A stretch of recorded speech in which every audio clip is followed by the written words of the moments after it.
नमस्कार मु ज्योतिष प्रशांत आपण को मोर यूट्यूब चैनल को स्वागत करुँच।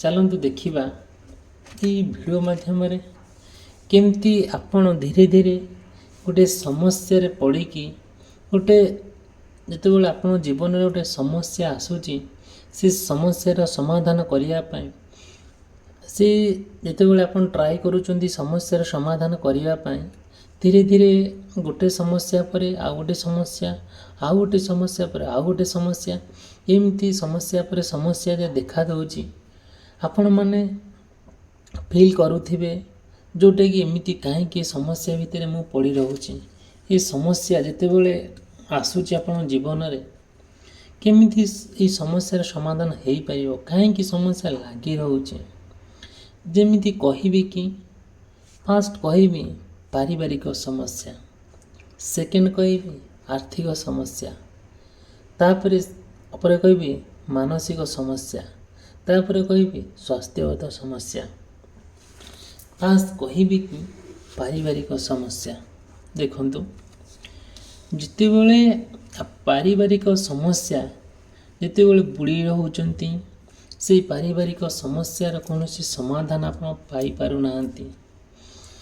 कौन होची आपण परिवार रे जिते बड़े लोक माने सब अछंती बाप माँ भाई भौणी बंधु बांधव समस्त अछंती जिते बड़े आपण कौन करूचंती सबु परिवार सबु दायित्व नौचंती जिते बड़े आपण सबु परिवार दायित्व नौचंती बहुत बड़न बहुत कष्ट तांगा पई नौचंती किंतु अन्य परिवार सदस्य माने जो माने रहिले से किसी बुझा परिस्थिति नहांती कि बुझी भी नहांती कि सब ये जिनस भल भी लगुना धीरे धीरे कौन होची आउ जिते बड़े आप से समस्या भितर रोचंती आप बहुत चिंताग्रस्त हो जाउछंती जिते बड़े चिंताग्रस्त होउछंती सेते बड़े कौन होची धीरे धीरे इमिति बागे आपनकर समस्याटा देखा दउची जोटा कि आप समाधान पाई पार नाहंती आपण परिवार माने अन्य सदस्य माने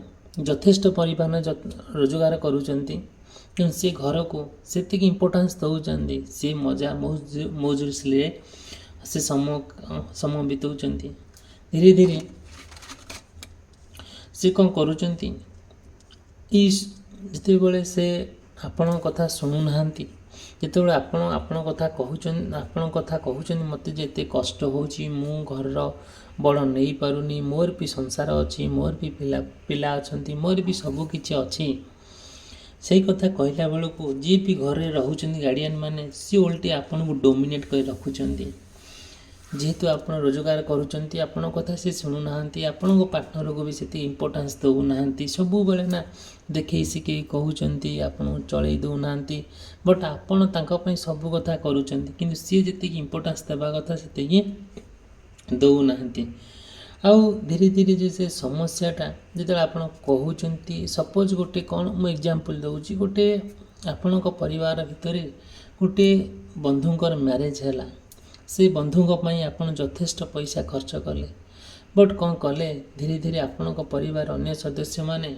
आपण को गछ को चढ़ाई देले मूलरू हाणीदेले जिते बड़े आपण गछ पर अच्छी देखिले हाँ तोते कहीदेले तो या कर से कर आम तो साहाଯ୍य करूँ देखला बेलू सेतिकटा आपण प्रति इम्पोर्टेंस मिलला ना शेष में मिलला कौन निंदा अपवाद अपमान ये कहीं होची आर समस्या समाधान कौन निश्चित भाव में आपण को मोर पर्सनल रीडिंग माध्यम मु डिटेल विस्तीर्ण भाव में कहि केमिति पारिवारिक समस्या मुक्ति हेबे जो समस्या जीवन सारा लगी रही आपण के उन्नति करि परिबने कि आपण पिला केबे से पोजिशन जाई परिबे नाही कि आपण आपण पार्टनर भितर सेति जेतिकी भल पाइबा रहा कथा रहिबो नाही सबु बेले गोटे जिनस रहिबो समस्या हुई समस्यार समाधान करू करू आपण जीवन पूरा संपूर्ण भाव पर जीवन सरीजीव मनुष्य जे कई दिन बंचीब दुनिया रे ताधीरे रोग वैराग्य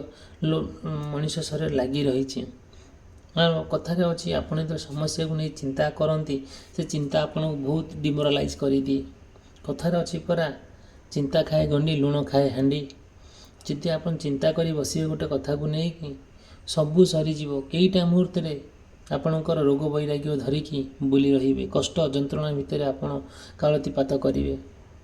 ଧୀରେ ଧୀରେ ଆପଣଙ୍କ ଶରୀର ଲୀନ ହୋଇଯିବ, ଯେଉଁଟାକି ଆପଣ ସମ୍ପୂର୍ଣ୍ଣ ଭାବରେ ରୋଗାଗ୍ରସ୍ତ ହୋଇଯିବେ। ଧୀରେ ଧୀରେ ଦେଖିବେ ଏମିତି ବାଗରେ ସମସ୍ୟା ଆପଣଙ୍କରେ ଜଡ଼ିତ ହୋଇଯିବ, ଯେଉଁ ସମସ୍ୟାରେ ଆପଣ କଦାପି ଭୁଲି ପାରିବେ ନାହିଁ।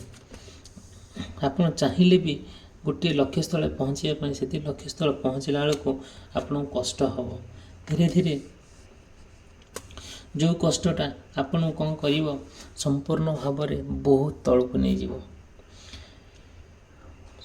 ସେକେଣ୍ଡ କଥା କହିବି ଆପଣଙ୍କର ଫାଇନାନ୍ସିଆଲ ପ୍ରୋବ୍ଲେମ୍। ଦେଖନ୍ତୁ,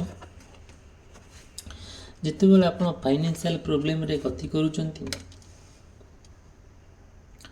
ଯେତେବେଳେ ଆପଣ ଫାଇନାନ୍ସିଆଲ ପ୍ରୋବ୍ଲେମରେ ଫେସ୍ କରୁଛନ୍ତି, ଆପଣଙ୍କ ଠାରୁ ସମସ୍ତେ ଫାଇନାନ୍ସିଆଲ ସାହାଯ୍ୟ ପାଉଛନ୍ତି। ଆପଣ ସମସ୍ତଙ୍କ କଥା ବୁଝୁଛନ୍ତି।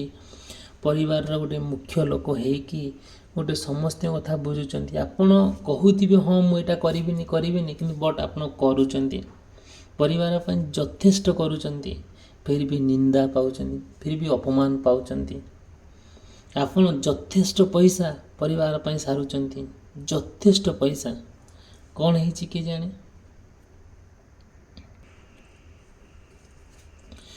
ଯାହା ରୋଜଗାର କରୁଛନ୍ତି ଆଣିକି ଘରେ ସବୁ ସାରୁଛନ୍ତି, କିନ୍ତୁ ଘର ଲୋକ ସବୁର ଫାଇଦା ଉଠାଉଛନ୍ତି, କିନ୍ତୁ ଆପଣଙ୍କୁ ଯେତିକି ଇମ୍ପୋର୍ଟାନ୍ସ ଦେବା କଥା ଦେଉନାହାନ୍ତି। କାହିଁକି ଦେଉନାହାନ୍ତି? କାରଣ କ'ଣ ଜାଣନ୍ତି? ମୁଁ ଆପଣଙ୍କୁ ନିଶ୍ଚିନ୍ତ ଭାବରେ କହିବି ଆମର ପର୍ସନାଲ ରିଡ଼ିଂ ମାଧ୍ୟମରେ। ଆପଣ ଯଦିଓ ବି ଭିଡ଼ିଓଟି ଭଲ ଲାଗୁଥାଏ, ଭିଡ଼ିଓ ଲାଇକ୍ କରିବା ପାଇଁ, ଚ୍ୟାନେଲ୍ ସବସ୍କ୍ରାଇବ୍ କରିବା ପାଇଁ କେବେ ଭୁଲିବେ ନାହିଁ। ଆଉ ନିଶ୍ଚିନ୍ତ ଭାବରେ ଯଦି ଆପଣ ଆର୍ଥିକ ସମସ୍ୟା ଦେଇ ଗତି କରୁଛନ୍ତି, କେମିତି ଅଧିକ ରୋଜଗାର କରିବେ, କେମିତି ତାହାର ସବୁ ବିକଳ ବାଟ ମୁଁ ଆପଣଙ୍କୁ କହିବି। ଆଉ କ'ଣ ସବୁ ଏଇ ଯେଉଁ ପରିବାର ପାଇଁ ଯଥେଷ୍ଟ ପଇସା ଇନଭେଷ୍ଟ କରୁଛନ୍ତି, ବଟ୍ ସେଇ ଯେଉଁ ତାର ମୂଲ୍ୟ କେହି ବୁଝୁନାହାନ୍ତି। କାହିଁକି ବୁଝୁନାହାନ୍ତି ତାହାର ମଧ୍ୟ ମୁଁ ଆପଣଙ୍କୁ ଡିଟେଲ୍ ଆଉ ବିସ୍ତୀର୍ଣ୍ଣ ଭାବରେ କହିବି।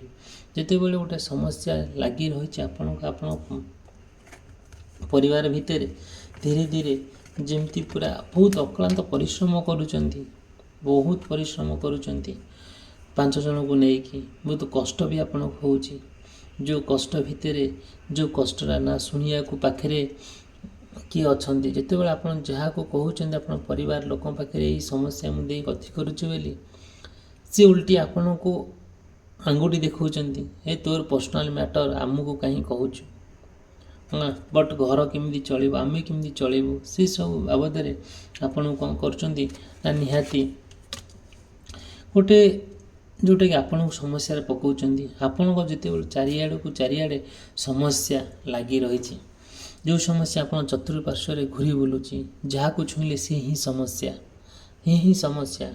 ଆପଣ ଯେତେ ଯାହା ରୋଜଗାର କଲେ ବି, ଯେତେ ଯୁଆଡ଼ୁ ପଇସା ରୋଜଗାର କରିକି ଆଣିଲେ ବି, ଦେଖିବି ଧୀରେ ଧୀରେ ଅଣ୍ଟୁନି କି ଖଣ୍ଟୁନି।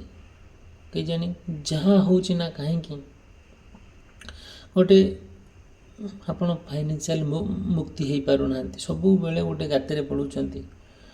ଆଜିକା ଦୁନିଆରେ, ଆଜିକା ସମୟରେ ଯେତେବେଳେ ଆପଣ ତାଙ୍କ ପାଇଁ ଆପଣ ବହୁତ ହାତ ବଢ଼ାଉଛନ୍ତି, ସିଏ ଏତେ ଖାଲିରେ ପଡ଼ୁଛନ୍ତି, ତାଙ୍କୁ ଉଠାଇବା ପାଇଁ ଟ୍ରାଏ କରୁଛନ୍ତି। ତାଙ୍କ ସ୍ୱାସ୍ଥ୍ୟ ଖରାପ ହେଲେ ଆପଣ ମେଡ଼ିକାଲ ନେଇ ଯାଉଛନ୍ତି, ବହୁତ ପଇସା ସାରୁଛନ୍ତି। ବଟ୍ ଯେତେବେଳେ ଆପଣ ଖାଲିରେ ପଡ଼ୁଛନ୍ତି ନା, ସିଏ କ'ଣ କରୁଛନ୍ତି, ଚୁପ୍ କିଣା ଖସିକି ରହିଯାଉଛନ୍ତି। ସିଏ ନା ଦିନ ଆପଣ ପଚାରୁଛନ୍ତି ନା କ'ଣ? କି ସ୍ୱାର୍ଥପରତା ଇଏ, କି ଦୁନିଆ ଇଏ। ଫିର୍ ବି ସେ ସବୁର ଭୁଲି ଯାଇକି ଆପଣ ପୁନର୍ବାର ଯେମିତି ଆଗକୁ ଯିବା କଥା ସେମିତି ଯାଉଛନ୍ତି।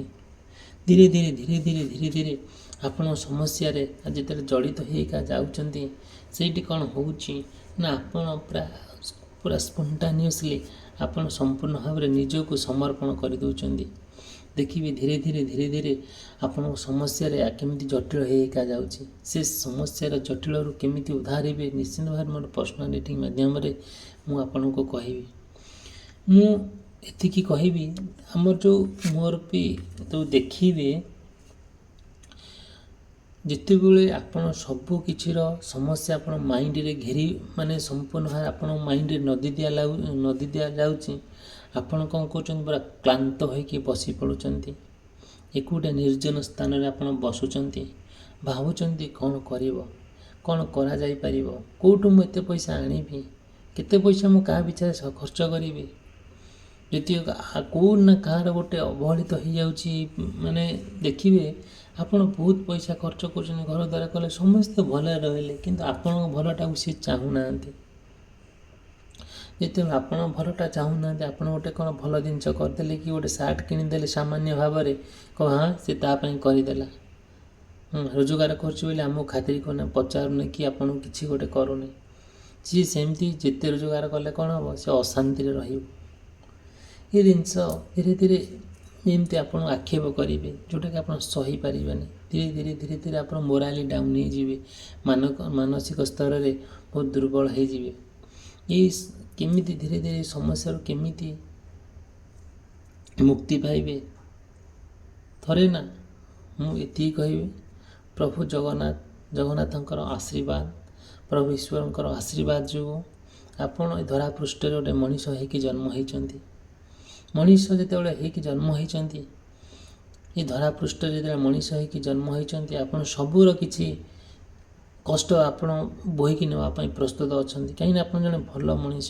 ସେତିକି ଭଲ ମଣିଷ ନହେଲେ ଏ ଧରାପୃଷ୍ଠରେ ବଞ୍ଚିବା, ଏ ଧରାପୃଷ୍ଠରେ ସମସ୍ତଙ୍କୁ ନେଇକି ଚଳିବା ଆଉ କଷ୍ଟ ହେଇଯାଏ।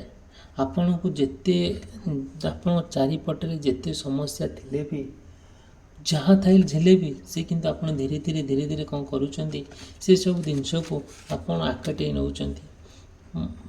ଧୀରେ ଧୀରେ ଏମିତି ବାଗରେ ଆପଣଙ୍କ ଭିତରେ ସମସ୍ୟା ଲାଗିଯାଉଛି, ଯେଉଁଟାକି ଗୋଟେ ଆପଣ ଏତେ ଟ୍ରାପ୍ ଭିତରେ ରହୁଛନ୍ତି, ଗୋଟେ ମାୟା ଜାଲ ଭିତରେ ରହୁଛନ୍ତି, କି ମୁକ୍ତି ହେଇପାରୁନାହାନ୍ତି। ପ୍ରଭୁ ନିଶ୍ଚିନ୍ତ ଭାବରେ ଏଇ ମୋହମାୟା ସଂସାରରେ ଆପଣ ଜନ୍ମ ନେଇଛନ୍ତି, ନିସ୍ୱାର୍ଥ ଭାବରେ ବଞ୍ଚିଛନ୍ତି, ନିସ୍ୱାର୍ଥ ଭାବରେ ସେବା କରି ଚାଲିଛନ୍ତି ପରିବାର ପ୍ରତି, ସମସ୍ତଙ୍କ ପ୍ରତି।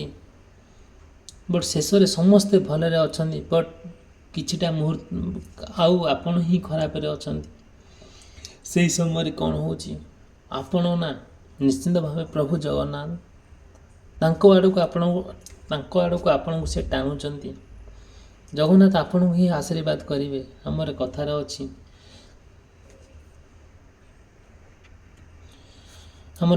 ଅଛି, ଯାହାକୁ ରଖିବେ ଅନନ୍ତ, ତାର କି କରିପାରିବ ବଳବନ୍ତ। ଭଗବାନ ଯାହାକୁ ରଖିବେ, ଯାହାକୁ ସାହାଯ୍ୟ କରିବେ, ତାର ଦୁନିଆରେ କେହି କିଛି ବି କରିପାରିବେନି। ନିଶ୍ଚିନ୍ତ ଭାବେ ପ୍ରଭୁ ଜଗନ୍ନାଥ ଆପଣଙ୍କ ପାଇଁ କିଛି ଭଲ ଜିନିଷ ରଖିଛନ୍ତି। କେଉଁଠି ନା କେଉଁଠି ଗୋଟେ ଆପଣଙ୍କୁ ଏମିତି ଜାଗାରେ ନେଇକି ପହଞ୍ଚେଇବେ, ଯେଉଁଟାକି ଆପଣ ଅନୁଭବ ବି କରିପାରିବେନି, ସେଇଟା ଆପଣ ଜ୍ଞାନ ବାହାରେ। ନିଶ୍ଚିତ ଭାବରେ ଯଦି ଭିଡ଼ିଓଟି ଭଲ ଲାଗିଥାଏ, ଭିଡ଼ିଓକୁ ଲାଇକ୍ କରିବା ପାଇଁ, ଚ୍ୟାନେଲ୍ ସବସ୍କ୍ରାଇବ୍ କରିବା ପାଇଁ ଭୁଲିବେ ନାହିଁ। ଦେଖନ୍ତୁ, ମୁଁ କହିବି, ଭଗବାନଙ୍କର ଯାହା ଆଶୀର୍ବାଦ ଆପଣଙ୍କ ପ୍ରତି ଅଛି, ଯେଉଁ ସମସ୍ୟା ଆପଣ ଦେଇ ଗତି କରୁଛନ୍ତି, ଯାହା ଆପଣ ଭିତରେ ଯେଉଁ ସମସ୍ୟା ଦେଇକି ଆପଣ ରହିଯାଉଛନ୍ତି, ଆପଣଙ୍କୁ ଭଲ ଲାଗୁନି, ମେଣ୍ଟାଲି ଶାନ୍ତି ନାହିଁ, ଶାରୀରିକ ଭାବରେ ଅନଫିଟ୍, ମେଣ୍ଟାଲି ଅଶାନ୍ତି, ପାରିବାରିକ ଅଶାନ୍ତି, ଫାଇନାନ୍ସିଆଲ ପ୍ରୋବ୍ଲେମ୍, ନିଶ୍ଚିନ୍ତ ଭାବରେ ପ୍ରଭୁ ଜଗନ୍ନାଥ ଆପଣଙ୍କୁ ସାହାଯ୍ୟ କରିବେ। ପ୍ରଭୁ ଜଗନ୍ନାଥଙ୍କୁ ଆପଣ ଯାହା ବି ଆପଣଙ୍କ ଦୁଃଖ ଜଣେଇବେ। ଯଦି ବି ଆପଣଙ୍କର କିଛି ସମସ୍ୟା ଥାଏ, ମୁଁ ମୋର ସମସ୍ୟା ମାଧ୍ୟମରେ ଆପଣଙ୍କୁ ସବୁର କିଛି କହିବି। ଏସବୁ ଦେଖନ୍ତୁ ମୂଲ୍ୟବାନ ଷ୍ଟୋନ୍, ଏଇ ଷ୍ଟୋନ୍ ମାଧ୍ୟମରେ ଏ ସବୁ ଗ୍ରହ ନକ୍ଷତ୍ରକୁ ଆକଳ କରିକି ଏ ଜିନିଷ ହେଇଥାଏ, ବୁଝିଲେ ନା ଆଜ୍ଞା। ଏଇ ଯେଉଁ ଜିନିଷ ସମସ୍ୟା କେମିତି ଧୀରେ ଧୀରେ ଦୂରୀଭୂତ ହେବ, ଯେଉଁ ସମସ୍ୟା ଏମିତି ଭାବରେ ଦୂରୀଭୂତ ହେବ ଆପଣଙ୍କ ଅନୁଭବ ବି କରିପାରିବେନି। ଏରା ଗ୍ରହ ନକ୍ଷତ୍ର ଯେତେବେଳେ ଖରାପ ପଡ଼େ, ସେତେବେଳେ ନିଶ୍ଚିନ୍ତ ଭାବରେ ଆଉ ଆପଣଙ୍କର ମାଟି ଧରିଲେ ସୁନା ଧରିଲେ ମାଟି ହେଇଯାଏ। ଏଇସବୁ ଜିନିଷ ଆପଣ ଜାଣିଥିବେ, ତାର ବହୁତ ଅମୂଲ୍ୟ ଏସବୁ ଜିନିଷ। ଆପଣ ଯଦି ତାକୁ ବ୍ୟବହାର କରିବାକୁ ଚାହୁଁଛନ୍ତି, ନିଶ୍ଚିନ୍ତ ଭାବରେ ମୋତେ କଣ୍ଟାକ୍ଟ କରିବେ। ମୁଁ ନିଶ୍ଚିନ୍ତ ଭାବରେ ଆପଣଙ୍କ ରେମେଡ଼ିଜ୍ କହିବି, କେମିତି ଆପଣ ପରିବାର ଭିତରେ ଶାନ୍ତି ରହିବେ, କେମିତି ଆପଣ ଦେହ ପାହାରୁ ମୁକ୍ତି ପାଇବେ, ଦେହ ପା ଅସୁସ୍ଥରୁ କେମିତି ମୁକ୍ତି ପାଇବେ। କଳହ ଯେତେବେଳେ ଆପଣଙ୍କର ଗୋଟେ କଳି ଝଗଡ଼ା ଭଲ ମନ୍ଦ ଅଶାନ୍ତି ଭିତରେ ରହୁଛନ୍ତି, ଆଉ ତାର ଗ୍ରହ ନକ୍ଷତ୍ରକୁ ଆଧାର କରିକି ପୂଜା କରିକି ଏଇସବୁ ଜିନିଷ ଆପଣ ନେଇକି ବ୍ୟବହାର କରିବେ, ଯେଉଁଟାକି ଇଏ ବହୁତ ପ୍ରୋଟେକ୍ଟିଭ୍। ये आपण ये भावतु नहीं ये छोटिया जिनस बोली ये अमूल्य ये बहुत मूल्यवान जिनस ये आ निश्चित भाव में ये जो स्टोन सब अच्छी ये आप निश्चित भाव में हेल्प कर ठीक अच्छी जदि भी आपको ठीक लगुए चैनल सब्सक्राइब करने वीडियो को लाइक करने भूलिए ना आ मत कंटाक्ट करने भूलिए ना निश्चित भाव में मुझे समस्यार समाधान आपको रास्ता देखी रही धन्यवाद।